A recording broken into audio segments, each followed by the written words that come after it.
이 연휴를 앞두고 이재명 대표의 구속영장 기각이 있었습니다. 먼저 준비된 영상 보고 대담 이어가도록 하겠습니다. 구속영장 기각은 죄가 없다는 것이 아닙니다.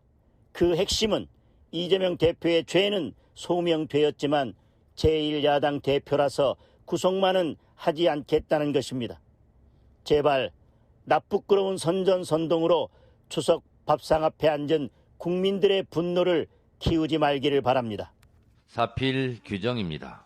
이재명 대표의 구속영장 기각 판결문의 핵심 요지입니다.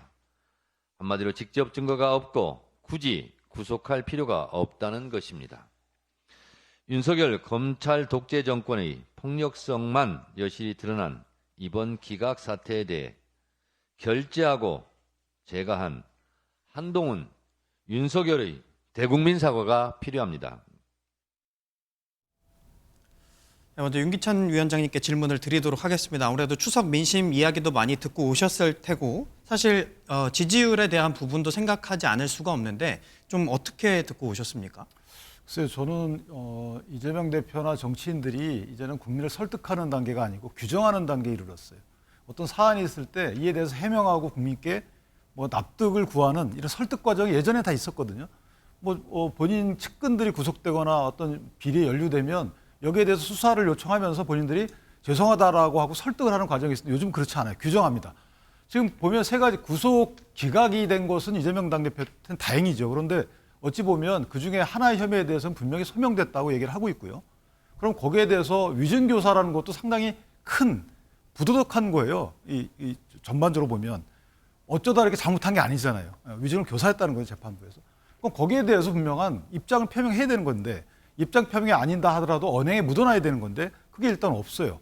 그러니까 이거에 대한 말은 없고 나머지 소명되지 않았다는 것으로 다 마치 아무런 문제가 없는 것처럼 이렇게 얘기를 한단 말이죠. 규정하는 거죠. 두 번째는 백현동 의혹 관련해서도 이제 증거 수집은 다 돼 있다 그럽니다.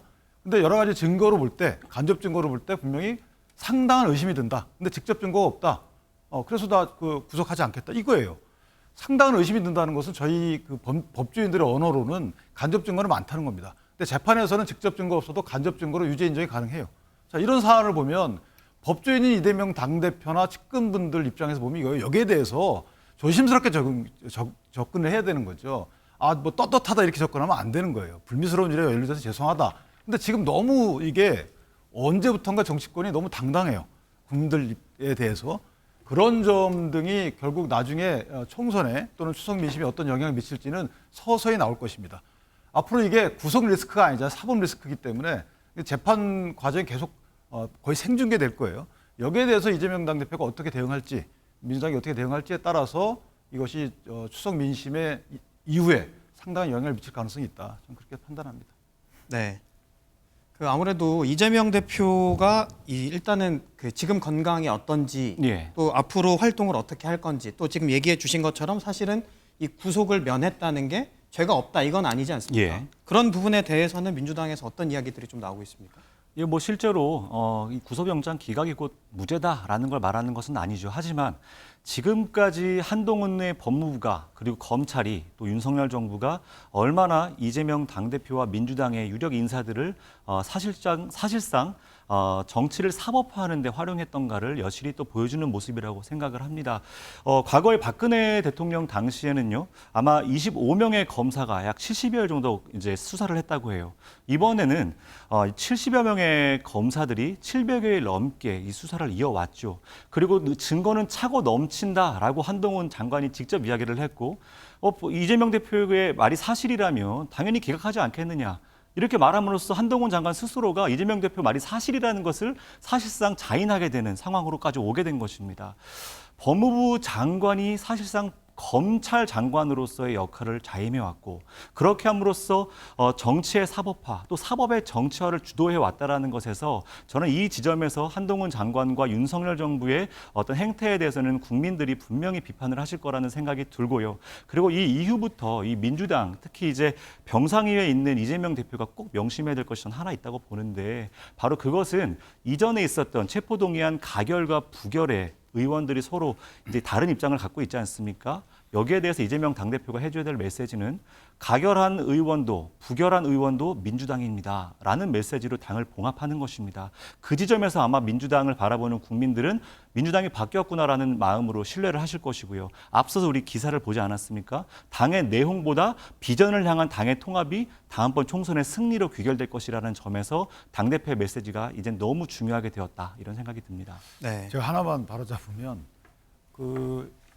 죄가 없으면 당연히 영장이 기각되겠죠. 증거가 없으면. 그런데 영장이 기각됐다고 해서 다 증거가 없는 건 아니에요.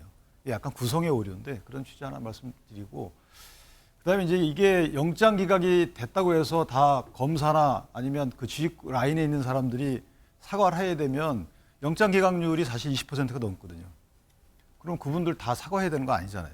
그러니까 무리한 수사, 무리한 수사라는 판단의 여지가 있습니다. 그런데 만약에 한동훈 장관이 수사지휘권을 발동해서 영장 청구해라 이랬으면 사과해야 돼요. 제가 볼 때. 그런 게 아니잖아요. 그리고 국회에서도 가결이 된 상황이기 때문에 저는 저 부분에 대해서 아직까지는 판사가 소명됐다고 보지 않았다라는 정도까지는 민주당이 주장해도 되는데 이걸 한동훈 장관과 대통령의 사과까지 요구하는 것은 오히려 그게 정치화하죠. 네. 저는 그렇게 판단합니다. 네, 알겠습니다. 그 부분은 조금 더 이따가 다시 이야기 나눠보도록 하겠고, 사실 이제 9일 뒤에 네. 강서구청장 선거가 있지 않습니까? 네. 이재명 대표의 지금 회복 여부에 따라서 이 지원 사격에 나설 수 있다 이런 이야기도 나오더라고요. 되도록이면 빨리 좀 회복을 하고 한 번쯤은 강서구 재보궐선거에 등판하실 생각은 있으신 것 같아요. 왜냐하면 지금 이 보궐선거가 유일하게 강서구에서 지금 진행되고 있고 예. 이 선거의 이 의미가 결국엔 김태우 구청장을 여기 국민의힘에서 공천했다는 자체를 국민들이 의아해하고 있습니다. 그리고 공천의 어떤 주체가 국민의힘의 김기현 대표라고 보지 않아요. 물론 대통령이 공천하지 않으셨겠지만 할 수도 없고요. 하지만 그 우정이 충분히 반영됐다고 봤을 때는 윤석열 대통령이 사면권을 활용해서 뭔가 여러 가지 정치적 의도를 가지고 김태우 후보를 정말 세계 정치사에서 없을 본인의 규칙사회로 만들어진 선거에 다시 나왔다라는 측면에서는 이 선거는 윤석열 대통령의 어떤 공천 부분이고 이 선거의 결과는 결국 윤석열 대통령에 대한 심판이라는 의미를 봤을 때는 야당 대표로서 특히나 지금 현재 정치적인 어떤 보복 수사를 당하고 있다라는 오해에 있는 상황에서 최근 구속영장이 기각된 현 상황에서는 더더욱 더 의미가 있거든요. 그래서 강서구에 오셔가지고 뭔가 그 힘을 실어서 이 선거의 승리, 아주 큰 폭으로 승리할 수 있도록 뭔가 힘을 실어주고 싶지 않겠냐라는 좀 관측이 많아서 아마 대표의 회복 정도에 따라서 100%는 아니더라도 조금 움직일 수 있고 가능하다면 좀 참전을 하실 생각은 있으신 것 같아요. 그런데 네. 저는 D-9일이거든요, 오늘. 좀 빨리 지나갔으면 좋겠어요. 왜냐면 강서구민들 얼마나 힘들겠습니까? 자존심 상해서. 네. 그런 말씀드립니다. 알겠습니다. 이 영장 기각과 관련해서는 사실 국민의힘에게는 좀 불리할 수 있는 거 아니냐. 아무래도 이 정세를 분석하는 데 있어서는 좀 불리한 게 아니냐 이런 이야기도 나오거든요. 당장 생각할 때는 영장이 안 떨어졌으니까 국민의힘 쪽에서 주장하는 어떤 요건들이나 그 주장의 합리성이 좀 떨어지는 거 아니냐 이렇게 보실 수도 있겠습니다. 근데 저는 그 영장 기각 사유도 중요하게 봐야 된다고 그 전부터 생각을 했었는데 분명히 위중교사 관련해서는 혐의 소명이 있다고 판사도 밝혔습니다. 민주당에서 지금 계속 구속영장 기각된 것에 대해서 이재명 대표가 살아났고 그렇기 때문에 내부 단속도 함과 동시에 한동훈 장관 더 나아가서 윤석열 대통령까지 책임을 묻는데 잘못 판단하는 거예요. 이재명 대표를 정말 위한다면은 그 위중교사 부분 그 사법 리스크가 어떻게 할 거냐. 판사도 인정한 그 혐의에 대해서 향후에 이렇게 되면은 이재명 대표가 최소한 피선거권은 박탈이 되는 겁니다. 진짜 이재명 대표를 걱정하는 민주당 내부의 분들이라면 그 얘기를 해야 되는 거예요. 그걸 안 하고 단지 피상적으로 구속영장 안 떨어졌다고 해서 그걸 가지고 총선에 이득이 된다 하는 것은 이재명 대표를 어떤 면에서 보면은 정치적으로 내부에서 이용하는 것밖에 안 된다 저는 보고 역으로 생각하면 저희 입장에서 나쁜 결과가 절대 아닙니다. 다만 민주당의 이재명 대표가 잘못되고 민주당이 분열되고 여기에 기대서 총선을 준비한다? 그건 필패카드라고 생각합니다. 민주당이 물론 선거는 상대방의 상대적인 거긴 하지만은 저희가 민주당의 상황과 관계없이 저희가 정부 여당으로서 갖고 있는 그 책임감, 국정을 맡았다는 그 부분, 그것에 더 집중을 해서 국민들께 설득을 하고 국민들의 마음을 얻을 수 있는 그런 방향으로 가겠다는 것은 변함이 없습니다. 민주당 내부 사정은 내부 사정대로 그건 알아서 하실 텐데 저희의 자세가 기본적으로 그렇다. 그래서 이재명 대표의 구속영장 기각이 그렇게 저희의 전략 방향과는 크게 관련이 없다. 이런 말씀을 드리겠습니다. 네, 알겠습니다. 자, 그런데 여기서요, 이재명 대표가 카드를 하나 꺼냈습니다. 윤석열 대통령을 향해 영수회담을 제안을 한 건데요. 먼저 준비된 영상 보고 이어가도록 하겠습니다. 분열과 분노의 정치를 끝내겠습니다. 국민 통합을 최우선으로 생각하겠습니다. 제가 지금 드리는 말씀이 아니라 대통령께서 지난 시기에 다짐했던 말씀입니다. 그 초심으로 돌아가시기 바랍니다. 저는 이미 여러 차례 대통령과의 회담을 제안했습니다. 그 제안은 지금도 유효하다는 말씀을 드립니다. 일방통행 국정을 중단하고 실종된 정치의 복원에 협력해 줄 것을 거듭 촉구합니다.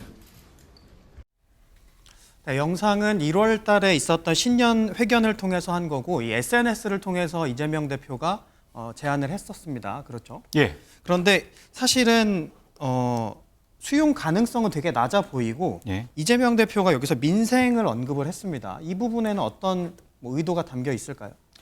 지금 민생이 너무 처참할 만큼 어렵지 않습니까? 이거는 뭐 실체적 진실이고요. 앞서서 우리가 추석 밥상에서 가장 많이 오르내렸던 얘기가 바로 민생이 무너지고 있다라는 서민들의 안타까움이었습니다. 그런 면에서 지금의 입법부, 다시 말하면은 국회를 제1당으로 차지하는 민주당의 당수가 지금의 이제 국정을 책임지는 대통령에게 민생을 살릴 수 있는 이야기를 함께 나누자라고 말하는 건 너무나 자연스럽죠. 하지만 이제까지 몇 차례의 영수회담을 이제 제안했음에도 불구하고 윤석열 대통령은 단 한 차례도 야당 대표와의 만남을 스스로 이제 하자라는 이야기를 먼저 한 적도 없고요. 그것을 받아들인 적도 없습니다. 이 자체가 어찌 보면 사실상의 윤석열 정권만 존재하고 국민의 민의를 대변하는 국회는 존재하지 않는다라는 사실 공산 전체주의가 아닌 용산 전체주의라고 말하는 서민들의 어떤 놀림거리가 바로 여기에서 시작되는 것이 아닌가라는 생각이 듭니다. 이제부터 지금의 국민의힘과 윤석열 정부가 기억해야 될 거 있습니다. 지금 시점부터는 국정감사로부터 시작해서 장관들의 이제는 인사청문회가 있지 않습니까? 그 이후에는 이균용 대법관 표결로부터 예산까지 이제는 내년에 국가 살림과 국가의 어떤 행정 체계를 중요하게 결정짓는 아주 중요한 시간들이 남았어요. 다시 말하면 민주당과 야당의 시간이 시작된 것입니다. 이 지점에서조차 대화를 거절하고 거부하고 내년 총선만을 바라보면서 민주당에게 그저 사법 프레임이라고 하는 동일한 잣대로만 정치를 한다고 하면 여기에 가장 큰 피해자는 바로 서민이 되지 않을까 생각합니다. 네. 이 말씀해 주신 것처럼요. 지금 남은 절차들이 국방부 장관 후보자 청문보고서 채택도 남아있고 또 유인촌 김행 장관 후보자 청문회도 남아있고 이균용 대법원장 후보자 표결도 남아있습니다. 그리고 국감 또 강서구청장 선거 계속해서 이어지는데 민주당, 야당의 시간이 시작됐다 이렇게 이야기를 했는데 또 정작 김기현 대표를 향해서는 그런 이야기가 없지 않습니까? 그 부분에 대해서는 국민의힘의 이야기는 어떤 게 나옵니까? 그러니까 회담 제안은 좋아요. 그런데 영수회담이라는 형식을 굳이 고집하실 이유는 없다는 거죠. 그러니까 영수회담이라는 단어가 주는 진부함을 떠나서 어쨌든 대통령은 취임식 이재명 대표의 그 취임 때 이진복 그 수석을 보내서 그때도 회담하자 그랬어요. 여야 대표 같이 모여서. 근데 그때 아마 제가 볼 때는 거부했던 걸로 알고 있고 영수회담 하신다고. 그러니까 수차례 영수회담을 계속 주장하시는데 심지어는 국회의장께서 여야 대표 모여서 하자라고 대통령이 국회로 오고 여기에 대해서도 민주당은 거부했던 거고요. 대통령 작년도 예산안에 대한 시정연설도 다 안 들어왔어요. 그리고 탄핵, 그다음에 일부 법안 통과, 나머지 민생 법안에 대해서 그렇게 민주당이 협력을 많이 했느냐? 전 그렇게 보지 않습니다. 자, 이런 상황에서 야당 대표께서 갑자기 영수회담을 제안해서 민생 얘기를 하신다 그러면 그간의 행보에 비춰볼 때 진정성이 있느냐에 대한 문제가 하나 있는 것이고요. 또 다른 만약에 영수회담 아니고 그냥 회담하자 그러면 제가 볼 때 할 것 같아요. 그리고 또 하나는 국회 자체가 지금 문제가 있잖아요. 국회가 복원이 안 된 상황이기 때문에 국회 복원을 위해서 일단 여당과 야당의 원내대표 내지 당수들이 모여서 얘기를 해보고 나서 뜻이 모아지면 그다음에 대통령하고 회담하자고 하면 되는 건데 국회가 기능 자체를 안 하고 있는데도 불구하고 국회는 뒷전으로 미루고 영수회담 하자라고 하시는 건 글쎄요, 의제가 어떤 건지 모르겠지만 너무 포괄적인 것도 있고요. 저는 개인적으로 일단 국회부터 모아서 보고를 한 뒤에 그다음에 국회에 원내대표 내지 당수들이 모여서 대통령하고 회담하자라고 하는 것이 맞지 않나 싶습니다. 왜 굳이 영수회담을 제가 고집하시는지 저는 조금 납득이 안 돼요. 좀 네. 팩트 체크 하나만 짧게 네. 할게요. 그 당시에 이재명 대표가 취임 이후에 대표 영수회담을 제안했을 때 용산 대통령실에서 여야 대표랑 같이 보자고 하긴 했어요. 근데 그게 조건이 있었습니다. 당시에 비대위 체제였어요. 국민의힘이. 기억나실 거예요. 그래서 대표가 들어서면 그때 가서 여야 대표를 같이 해서 대통령이 만나자 했던 거지 거부한 게 민주당이 아니라 용산이 이미 안 만나겠다는 거잖아요. 지금 비대위 체제에서는 대표가 안 들어왔는데 같이 못 만나겠다는 거예요. 따로는 그러니까 같이 만나되 따로는 안 만나겠다는 겁니다. 그래서 거부를 한 게 아니라 상황이 만날 수 없는 상황이었다라는 것이고 영수회담이든 회담이든 큰 의미는 없어요. 국회 정상화요. 국회가 정상화되는 거 기다리면 영원합니다. 국회가 국민들 보시기에 언제 정상화가 되겠어요? 저는 일단은 국회의 시간을 국회 시간으로 두고 대통령이 국정 운영을 하실 때 늘 그러잖아요. 거대 의석을 갖고 있는 민주당이 의회 폭거하고 있다. 좋습니다. 그런 비판도 좋은데 민생을 챙기려면 만나서 우리 의석수 많으니까요. 민주당. 대통령이 불러서 만날 수 있습니다. 나 이거 하고 싶은데 협조 좀 해주시오. 나 1년 6개월이 이제 다 돼가는데 언제까지 나한테 비판만 하실 거냐. 그러니까 좀 얘기를 좀 하면서 민생 좋다. 그러면 내가 민생 챙기는 데 있어서 이 부분은 이만큼 할 테니 용인해 주고 당신들이 야당에서 주장한 바 이만큼은 내가 용인해 줄게. 이게 회담의 주 목적이고 만나자고 하는 의미입니다. 근데 그 사람의 수혜자는 야당이 민주당이 아니에요. 우리가 주장하는 국민들한테 좀 뭔가를 주자. 저는 그런 제안에서 영수회담이든 회담이든 얘기를 하는 것이죠. 그럼 거기에 예컨대 다른 여야 대표들도 껴도 되겠네요, 같이 그러면. 그러니까 그런 것들을 논거를 가져와야 되는데 지금 보면 그 김기현 대표도 그러잖아요. 나하고 먼저 만나자예요.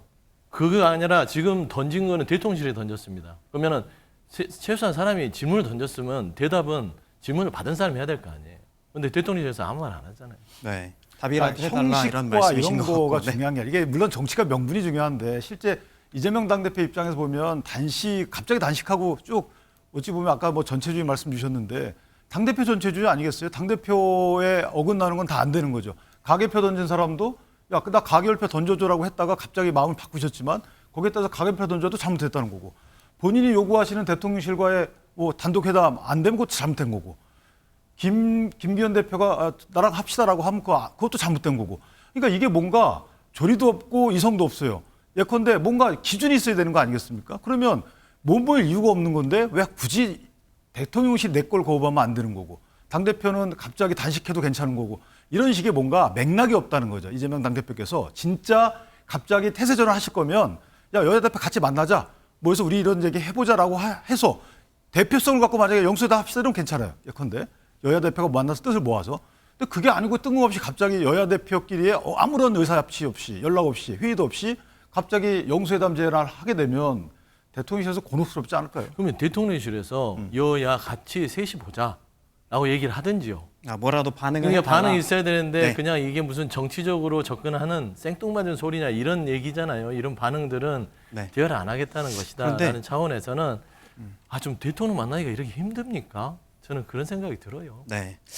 윤 대변인께 이 상황에서 질문 하나 드리면 이번 그 국회 들어서 특히 여야가 이렇게 대화가 되지 않는다, 많이 만나지 않는다 이런 이야기들이 많이 나오더라고요. 그건 어떻게 보십니까? 21대 국회 구성부터가 참 뭐라고 할까요? 기존 국회와 좀 다르게 됐죠. 선거 상황도 그랬었고 그게 이제 3년 반이 지났는데 특히나 지난 1년 반 전에 있었던 대통령 선거 잘 보시면 국회 기능이 얼마나 21대 국회가 얼마나 그 이전 국회와 다르다. 좀 뭐라고 그럴까요? 국민의 민의를 잘 담지 못하는 게 나온 게 양당의 대통령 후보가 국회를 거치지 않은 분들이 나왔어요.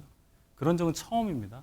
그래서 이 국회가 어느 정도 기능을 할지에 대해서 다 회의감이 드는 상태에서 지금 3년 반이 지난 건데 지금도 마찬가지예요. 이재명 대표는 국회 경험이 이제 1년 조금 지났는데 언제부터 민생 걱정을 그렇게 하셨길래 갑자기 단식 풀고 나서 이 얘기를 한다. 구속영장 기각되니까 영수회담을 하자고 과거에 그 영수회담이라는 구시대적 그런 용어를 써가면서 대통령을 만나자고 한다. 이거는 민주당에서야 민생을 걱정하고 한다는 좋은 뜻으로 얘기하겠지만 어떤 면에서 보면은 내가 구속영장이 기각이 됐으니 나는 무죄다라는 걸 굉장히 정치적으로 드러내는 그런 속셈으로 저는 읽혀요. 대통령이랑 만나기가 굉장히 어렵다는 것도 알고 있기 때문에 그걸 내놓은 것이고요. 따라서 방금 윤기찬 위원장께서 말씀하셨지만은 의미가 없는 얘기다. 맥락이 없다. 대통령실에서도 뭐라고 대응하기가 어렵다. 이 얘기는 민주당 이재명 대표가 갖고 있는 그 정치적인 뭐라고 할까요? 이 프레임 안에 들어가 있는 어떤 경험이라든지 이런 것들이 그 중앙 정치에서 거대 야당을 끌기에는 좀 부족하다. 이렇게 봅니다. 자치단체장만 겪었고 중앙에서 여의도 정치, 국회 정치를 크게 경험하지 않았기 때문에 지금 이 상황이 계속 꼬인다는 점을 제가 계속 주장을 하는데 올바른 정무적인 판단을 받고 있다면 지금 이 상황에서 영수회담을 꺼낼 것이 아니라 당내 통합에 진력을 할 거예요. 그런 면에서 보면은 국회가 계속 이렇게 공전이 될 수밖에 없고 하는 상황이 민주당의 다수 의석도 있지만 민주당 이재명 대표가 갖고 있는 어떤 정치적인, 정무적인 보좌, 정무적인 판단 이 부분에 대한 문제도 있다는 것을 지적하고 싶습니다. 네. 제가 여기에서 꼭 한 말씀 드리고 싶은 드리려고 것은 했습니다. 아니 그 이재명 당대표를 향해서 국회 경험이 없다. 그러면 이제 윤석열 대통령은 과연 어떤 정치 경험이 있죠? 검찰총장 이외에는 그 어떠한 정치 경험이 전무하신 분이 국정을 담당하고 있습니다. 심지어 국민의힘이라는 여당 자체에 대해서 여당 당대표에서부터 당의 구성에까지 관여를 하시면서 사실상의 정치를 하고 있죠. 정권을 쥐고 있고 민생을 책임져야 될 책임 있는 국정 책임자가 사실상 입법부의 동의를 통해서 예산안도 또 국정감사도 거기에 대한 인사조치도 사실은 대통령이 드라이브를 걸기 위해서 반드시 동의가 필요한 게 제1야당의 합의입니다. 그것이 여야의 협치죠. 그런데 만나자 우리 이런 국정을 하려고 하니 이렇게 민생을 해결하려고 하니 도움을 달라 이 말을 사실 누가 해야 됩니까? 권력을 가지고 있고 정책을 결정하는 윤석열 대통령이 하셨어야 됩니다. 그런데 민생은 무너지고 있고 11개월째 수출은 점점 감소하고 있고 물가는 치솟고 있고 민생은 죽겠다고 정말 난리의 목소리를 내고 계시는데 왜 이 상황에서 아쉬운 목소리는 왜 야당 대표만 하고 있죠? 왜 윤석열 대통령은 단 한마디의 말도 여기에 보태거나 만납시다라는 말로 호응하지 않죠? 그거 혹시 같은 논리라면 이제까지 정치를 단 한 번도 경험하지 않았기 때문에 마치 검찰총장의 범죄인 다루듯이 그렇게 독선적으로 드라이브를 걸고 있는 그런 정치의 그런 현상이라고 볼 수 있습니까? 네. 제가 하나 궁금한 게 있어요. 진짜로요. 개인적으로 궁금한 게 그러니까 정책 제안을 할 거면 요즘 SNS 많이 하시잖아요. 그러니까 만나야지만 어떤 비책을 알려주실 건 아닌 것 같고 정책 제안을 해도 될 것 같은데 그리고 저렇게 절실하시다 그러면 어쨌든 민주당 자체 내에서 할 수 있는 것들을 하면 되는 거고요. 지금 법안 계류 중인 게 뭐 90건인가 된다는 거 아니겠어요? 그럼 그거 처리를 위해서 김기현 원내대표 만나가지고 나 이거 처리하면 되는 거예요. 대통령한테 몇 가지 단식하시면서 명분 삼아 했던 3가지 제안하셨잖아요. 좀 더 구체화시켜서 또 제안하실 수 있는 거거든요. 근데 굳이 만나서 제안하실 이유가 뭔가 이준석 예전 당대표처럼 뭐 무슨 주머니 이렇게 주실 것도 아니고 그게 사실 개인적으로 비판이 아닙니다. 이거는 개인적으로 모양새가 중요하겠지만 어쨌든 그렇게 절실하시다 그러면 그런 식으로 여러 가지 방법으로 해서 분명히 정상화나 정책 제안을 하실 수 있을 것 같은데 그거 좀 궁금해요. 만난다고 하면 주머니 이만큼 갖고 갈 수 있어요. 그래요. 네. 예, 그 한마디 제가 답변만 좀 드릴게요. 그 말씀에 제가 꼭 드리고 싶은 말씀. 왜 그 절실함을 국정에 책임이 없는 야당이 절실해야 됩니까? 국정을 책임지고 민생을 책임져야 될 국정 책임자인 대통령과 여당은 뭘 하고 있습니까? 안 절실하십니까? 지금 민생이 죽어나가고 있는 이 상황에서 그럼 지켜보고 그냥 구경만 하시는 겁니까? 야당이 이렇게까지 호소를 했을 때에는 반응을 하시는 것이 저는 국정 책임자의 역할이라고 생각합니다. 근데 네. 그런데 그러니까 저희가 뭐 우둔해서 덜 절실하다고 봐요. 예컨대 전제합시다. 그러면은 이재명 당대표께서 하시면 되잖아요. 뭔가를 할 수 우리가 있었다면 안 만나준다고 안 하실 건 아니잖아요. 굳이 왜 안 만나준다고 안 합니까? 그냥 하시면 되지. 저희가 정권 책임졌으면 마음껏 했겠죠. 아니 글쎄요. 국정을 어떻게든 잘 해보시겠다고 정권 교체하신 거 아닙니까? 그러면은 정권을 교체해서 국가의 운영을 하시겠다 그런다면은 거기에 막 걸맞는 판단과 선택을 하셨어야죠. 왜 너희 아직 하고 있지 않냐? 야당이 할 수 있는 게 그렇게 많지는 않습니다. 다 저 잘 아시지 않습니까? 그런데 그런 야당을 향해서 당신들이 할 수 있는 것부터 하면 되지 않느냐? 이걸 바라보는 국민들이 정말 국정 잘하고 있구나라고 말씀하실까요? 제가 그 말씀 드린 이유는 마지막 여기 국회 하시고 운영을 정상화해 주시면 된다는 거예요. 지금 168석, 7석 거대 야당이기 때문에 국회에서는 거의 큰 권력이잖아요. 그 국회에서 여러 가지 법령 통과시키고 이런 식의 입법하고 하시면 되는 일을 굳이 대통령 만나서 안 만난다, 만난다 이거 갖고 국민께 양 당이 다 상처를 입을 필요는 없다. 이런 취지를 말씀드리는 거예요. 네, 결론적으로 보면 사실 좀 더 대화도 필요한 것 같고 국회 내에서의 만남 또 대통령과의 만남 더 필요한 것 같은데 이 좀 절차적으로는 좀 이견이 있으신 게 아닌가 이렇게 생각.